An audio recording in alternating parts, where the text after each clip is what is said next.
На Якутской ГРЭС продолжается ремонт оборудования также в рамках подготовки к осенне-зимнему периоду. Что сделано и что предстоит, в репортаже Дмитрия Тымырова.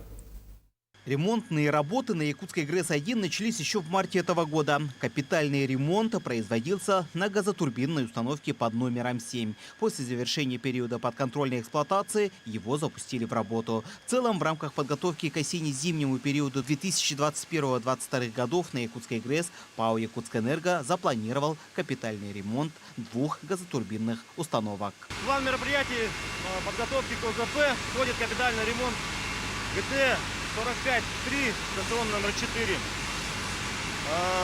в объемы которого входит замена направляющих лопаток первой ступени, замена рабочих лопаток первой и четвертой ступеней, камеры сгорания замена, конусов, завихрителей, сгорелок, также ремонт маслосистемы, ремонт генератора, тракта и подогрева сетевой воды.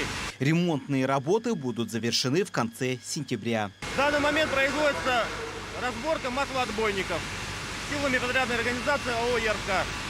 В общем капитальном ремонте задействована вся станция и подрядная организация АО «ЯРК» численностью примерно около 60 человек. Помимо этого, специалисты проводят испытания технологических электрических защит оборудования, проверку всех узлов. Запланирован ремонт емкости склада жидкого топлива и трубопроводов сетевой воды, а также проведение дополнительных противоаварийных тренировок. Мы в полной мере обеспечены неснижаемым аварийным запасом топлива, я имею в виду резервного топлива дизельного.